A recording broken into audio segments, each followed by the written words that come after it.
저희 집에서 가정 예배를 드리는데 집사람이 오늘 찬양을 이 성가대가 부른 찬양을 부르면 안 되겠다는 거 있죠.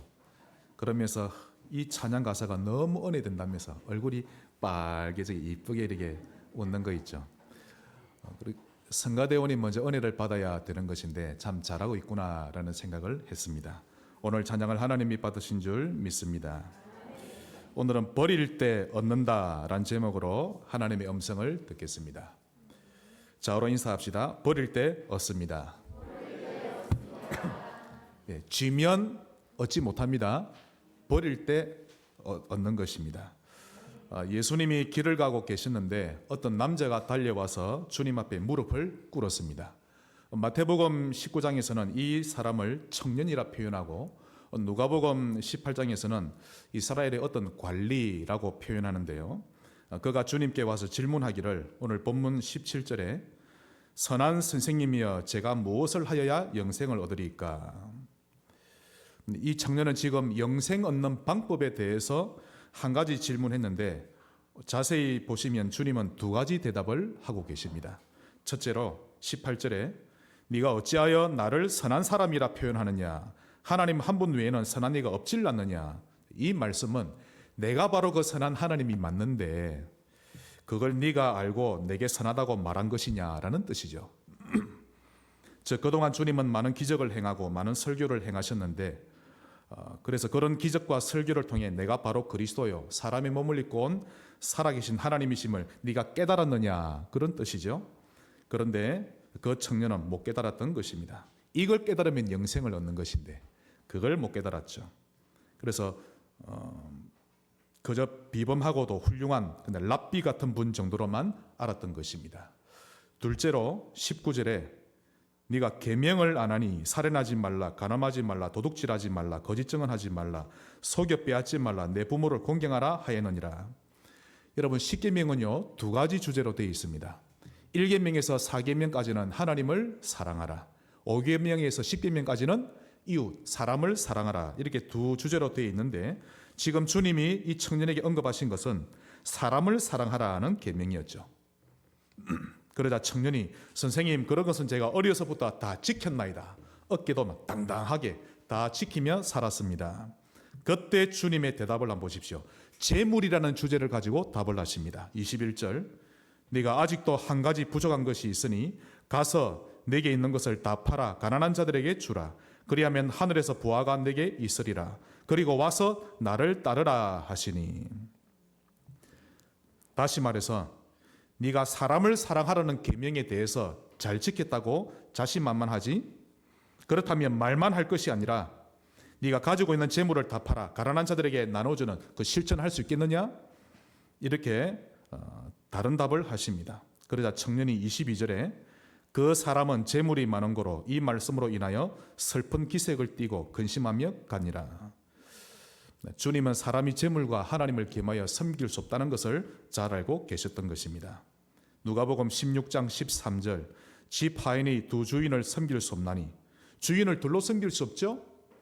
혹 이를 미워하거나 하고 저를 사랑하거나 혹 이를 중여기고 저를 경히 여길 것임이니라.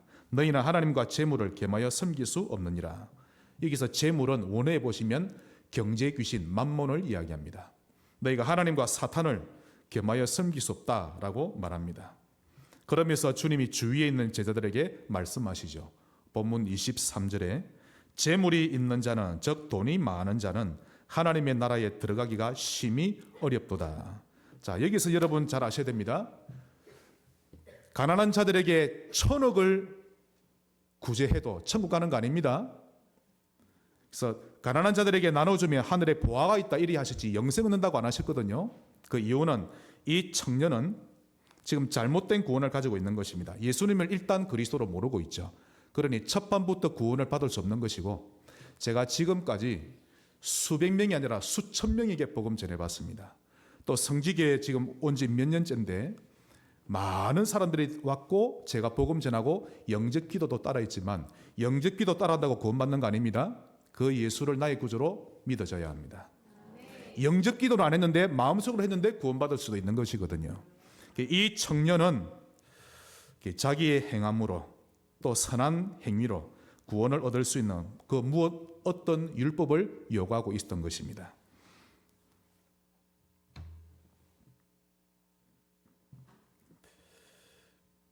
재물이 있는 자는 하나님의 나라에 들어가기가 심히 어렵도다.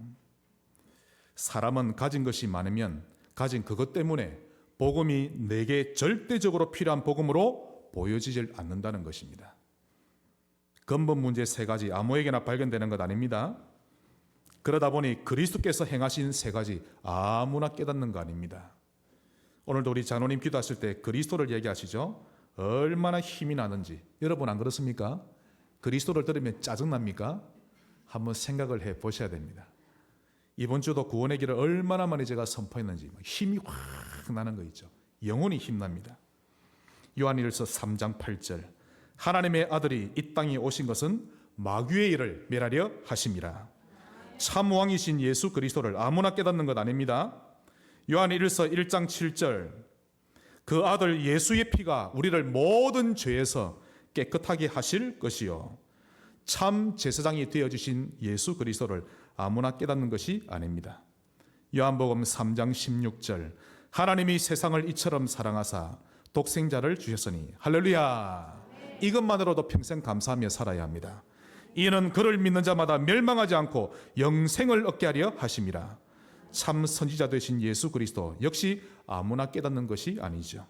그래서 오늘 본문에 부자가 바늘기로 지나가는 것보다 낙타가 바늘기로 지나가는 것보다 부자가 천국 가는 게 더 어렵다니 그럼 도대체 누가 구원받을 수 있단 말인가? 그러자 예수님이 말씀하셨죠. 사람은 할 수 없지만 하나님은 할 수 있다. 즉 우리에게 하나님은 믿음을 주사 믿어지게 할 수 있다는 뜻입니다. 우리는 절대 예수 믿을 수 없는데 불가능한데 우리가 너무 배불렀는데 그런데 하나님이 여러 가지 어려움을 통해 사건을 통해 예수가 믿어지게 하신 것 하나님이 다 하신 것입니다. 그래서 사람은 할 수 없을 때 하나님은 하실 수 있다는 뜻이죠. 오늘 본문 24, 25절에 얘들아 하나님의 나라에 들어가기가 얼마나 어려운지 낙타가 바늘기로 나가는 것이 부자가 하나님 나라에 들어가는 것보다 쉬우니라. 어떤 이는 돈 때문에 어떤 이는 자기 머릿속에 가득 차 있는 지식 때문에 또 누구는 어떤 신념 때문에 복음을 복음으로 발견하지 못하는 것입니다. 그러자 제자들이 너무 놀랬죠. 누가 구원받을 수 있습니까? 그때 베드로가 아주 발빠릅니다. 당당하게 이야기하죠. 28절 우리는 모든 것을 버리고 주님을 따랐나이다. 즉 우리는 주님이 3년 전에 나를 따라오느라 라고 하셔서 다 놔두고 따라왔는데 지금은 집도 없고 빈털터리니 우리는 영생 얻을 수 있지요. 이런 말입니다. 그때 주님이 중요한 말씀을 하십니다. 29절 내가 진실로 너희에게 이르노니. 지금 주님이 우리에게 하시는 말씀으로 받으시기를 바랍니다. 나와 복음을 위하여 집이나 형제나 자매나 어머니나 아버지나 자식이나 전토를 버린 자는 현세에서 집과 형제와 자매와 어머니와 자식과 전토를 100배나 받되 박해를 겸하여 받고 내세 영생을 받지 못할 자가 없느니라. 버릴 때 얻게 된다는 것입니다. 우리는 손에 쥐려고 하는데 주님은 버리라고 하시죠. 그래서 오늘 본론 첫 번째입니다. 버릴 것이 무엇입니까? 버릴 것. 그 첫째가 불신앙입니다. 자어로 한번 인사합시다. 불신앙을 버립시다. 불신앙과 부정적인 말은 하나님의 역사를 일어나지 못하게 하는 영적 암덩어리입니다. 쥐고 있는 만큼 실패합니다. 세례 요한의 부모였던 사가랴와 엘리사벳은 나이가 많을 때까지 자식이 없었죠. 어느 날 사가랴가 성전에 들어가서 제사장 임무를 행하고 있었는데 그때 천사 가브리엘이 그 향단 우편에 나타났습니다. 그리고는 그에게 너가 아들을 낳게 될 것이다 라고 예언을 하죠. 그런데 그 사실을 사가랴는 믿질 않았습니다. 왜냐하면 자신과 아내는 너무 나이가 많아 늙었기 때문에 생리적으로 결코 아이를 가질 수 없다라며 믿질 않았던 겁니다. 그때 천사가 말하기를 누가복음 1장 20절에 보라 이 일이 되는 날까지 즉 너가 아이를 낳을 때까지 네가 말 못하는 자가 되어 능히 말을 못하리니 이는 네가 내 말을 믿지 아니함이거니와 때가 이르면 내 말이 이루어지리라 하더라. 하나님은 아들을 낳을 때까지 사가랴를 벙어리가 되게 하셨습니다. 입을 열어서 부정적인 말로 하나님 사역을 막을 바에야 차라리 벙어리가 되는 게 낫다고 판단하신 것이죠. 아무리 말해줘도 안 믿는 사람은요, 목사가 아니라 천사가 와서 말해줘도 믿질 않는 것입니다. 오늘날 수많은 사람이 자기 인생의 실패를 하나님이나 주변 사람에게 탓을 돌립니다. 그러나 실상 그 실패의 원인은 불신앙했던 자신에게 있었다는 것을 모르고 있는 것이죠. 불신앙은 나를 실패시키는 요인입니다. 자, 그렇다면 사람들이 무엇을 믿지 않을까요? 그 첫째가 성삼위 하나님을 믿지 않습니다. 하나님을 믿으세요. 하나님을 안 믿는다는 말은 그분의 절대 주권을 안 믿는다는 말이요, 그분의 말씀을 믿지 않는다는 뜻입니다. 또한 그 하나님이 지금 나와 함께 하신다는 것을 믿지 못하는 겁니다. 불신앙이라는 것은 가장 위험한 것입니다. 그래서 사람들은 또한 자신을 실격자로 여깁니다. 이것이 큰 낭패를 불러오는 요소죠. 하나님이 만드신 나에 대해서는 너무 모릅니다. 자신을 실격자로, 실패자로 믿는 그 수치는 거의 100에 가까운데 하나님이 만드신 나에 대해 믿는 수치는 거의 제로에 가깝습니다. 바로 이런 불신앙 때문에 내 인생이 풀리지 않는다는 것입니다. 불신앙 버려야 합니다. 그래야 여러분의 인생의 엉킨 실타래가 풀리기 시작하는 것입니다. 내 미래는 어떻게 될까? 나는 인생을 어떻게 살아야 될까? 고민하지 마세요. 하나님을 믿으시길 바랍니다. 하나님이 함께 하십니다. 하나님을 믿으세요. 근데 그 믿음은 가만히 있으면 생깁니까? 아닙니다. 믿음은 들음에서 납니다.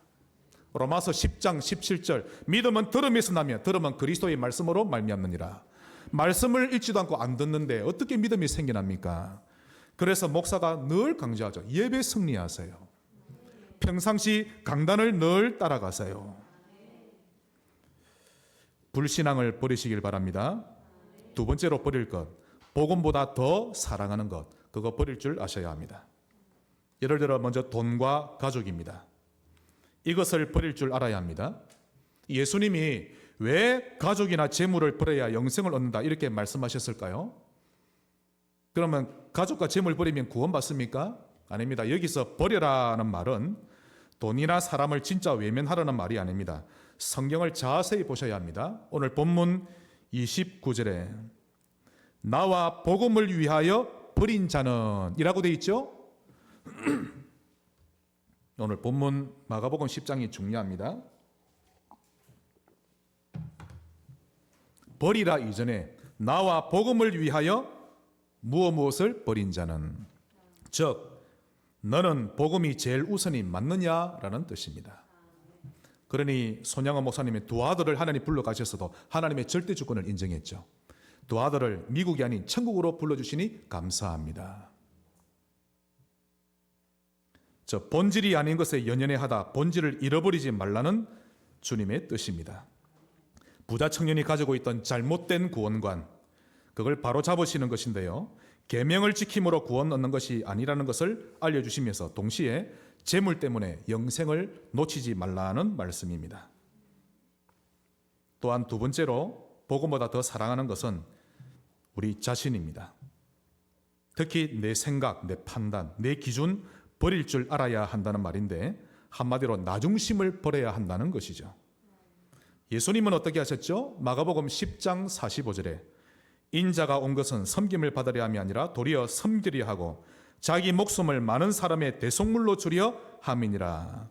예수님은 이미 자신을 버리셨습니다. 우리는 잘 살기 위해 태어났는데 주님은 죽기 위해 오신 것이죠. 자신은 버리고 세상은 구원하신 것입니다. 네, 여러분, 돈이나 가족을 버리는 것보다 더 힘든 것이 자신을 버리는 겁니다. 맞지요? 저 역시 그러합니다. 이것은 거의 우리 힘으로는 안 됩니다. 발버둥 쳐도 잘 안 됩니다. 방법은 그냥 계속해서 은혜 받는 것입니다. 복음 24 될 때까지 계속해서 복음 속으로 들어가는 것입니다. 이렇게 되면 점점 복음으로 각인뿔이 체질되어지는데 자신도 모르게 복음이 나를 점령하게 되는 것입니다. 이렇게 되시기를 주의 이름으로 축복합니다. 버리게 되시길 바랍니다. 큰 두 번째로 버리지 못하면 어떻게 됩니까?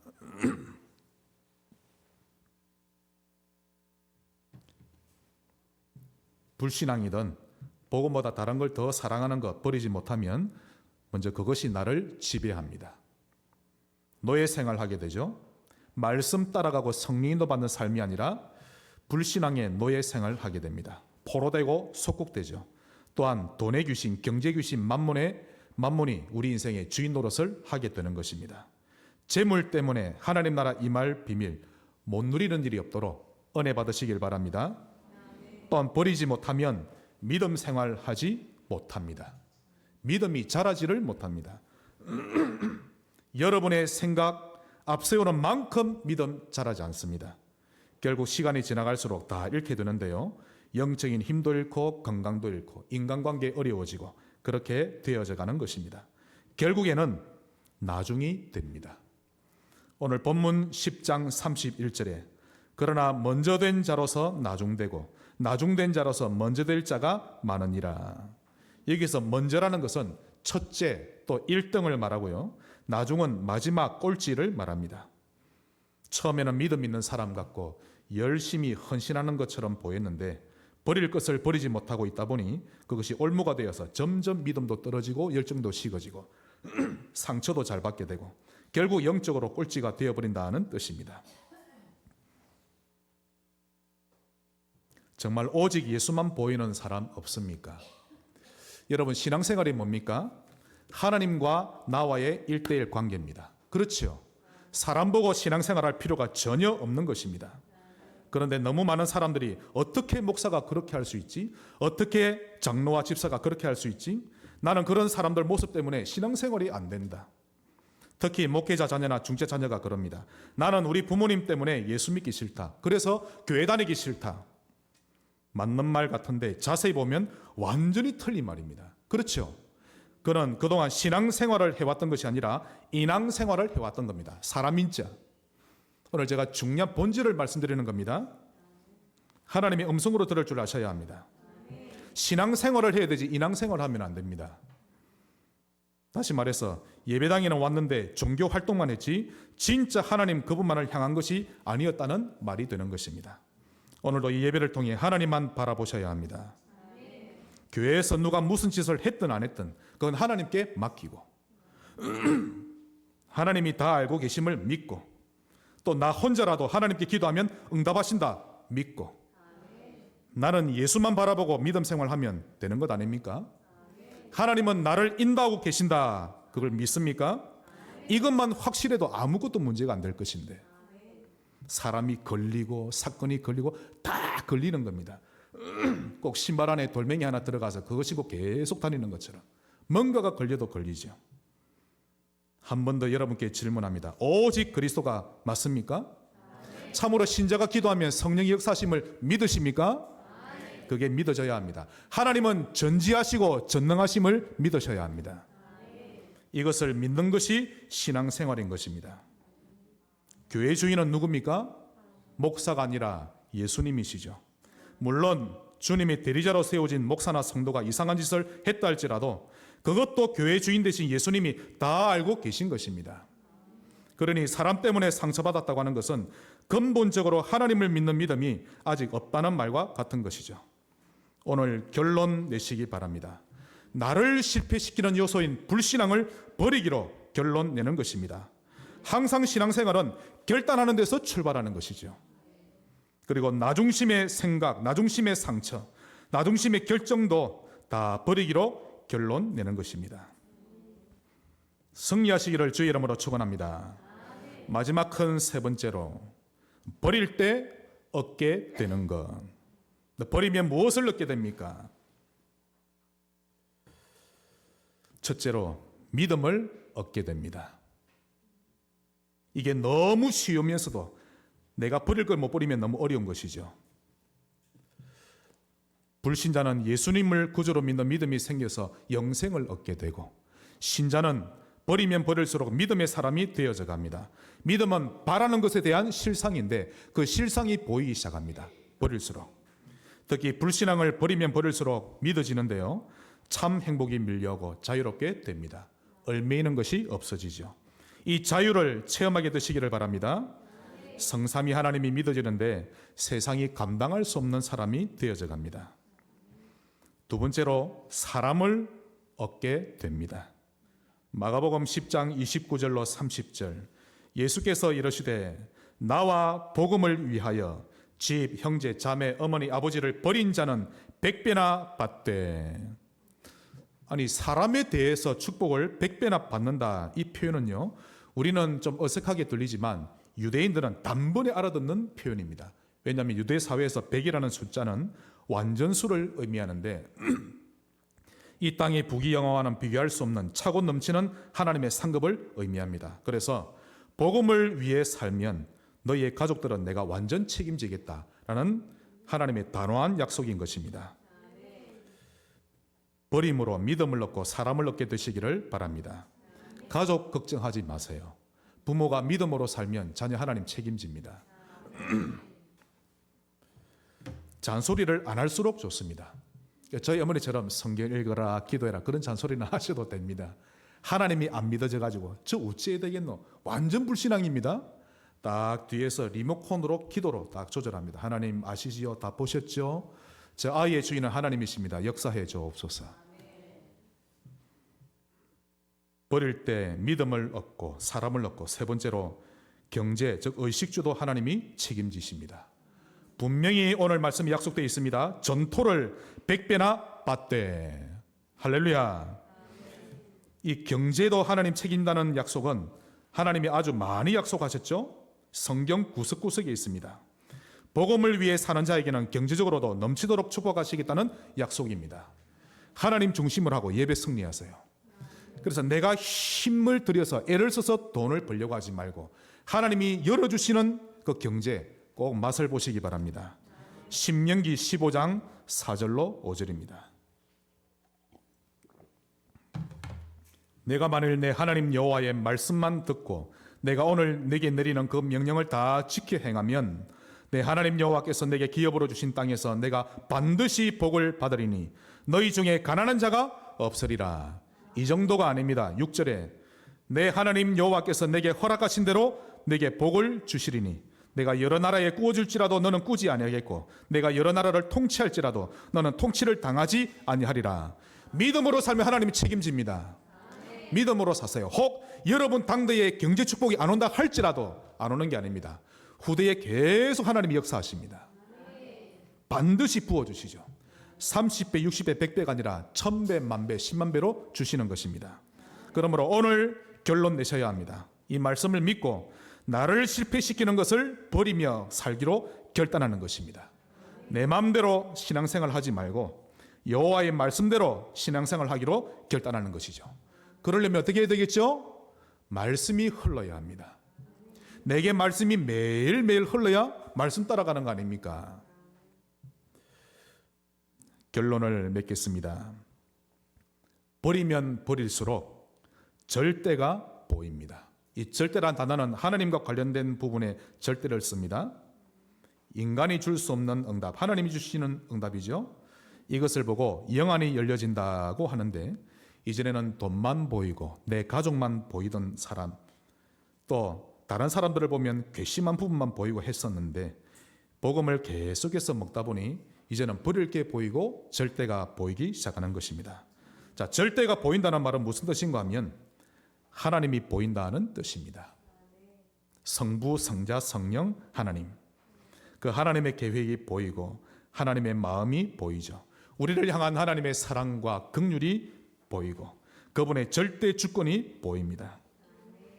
하나님의 절대 주권이 안 보였던 요셉의 형들 뭐라 그랬죠? 저 멀리서 요셉이 오니까 꿈꾸는 자가 오른도다 비아냥거리죠. 주권이 안 보이면 비아냥거립니다. 낙심도 되고. 그러다 보면 하나님의 주권이 보이면 우리가 주도권 행사하며 진행할 것이 전혀 없다는 것이 보입니다. 그저 우리가 할 수 있는 것은 하나님께 예배드리고 찬양하고 감사하고 그리고 그분께 맡기는 것 외에는 할 게 없다는 결론이 나오죠. 또한 절대가 보인다는 이 말은 현장에 플랫폼이 절대적으로 필요하다는 것이 보인다는 뜻입니다. 보입니다. 한국과 세계 곳곳에는 사단 플랫폼이 너무 많은데 하나님을 만나게 해주는 복음 플랫폼은 너무 없습니다. 교회는 그래도 여전히 많고 기독교인은 많은데 복음 플랫폼으로 선 신자 별로 없다는 뜻이죠. 이게 보이는데요, 가슴이 아픕니다. 또한 다른 서론에 시간을 다 빼앗긴 채 살고 있고 그 서론의 벽을 못 넘어서서 자기 이론에 빠진 채 살고 있는 사람 너무 많습니다.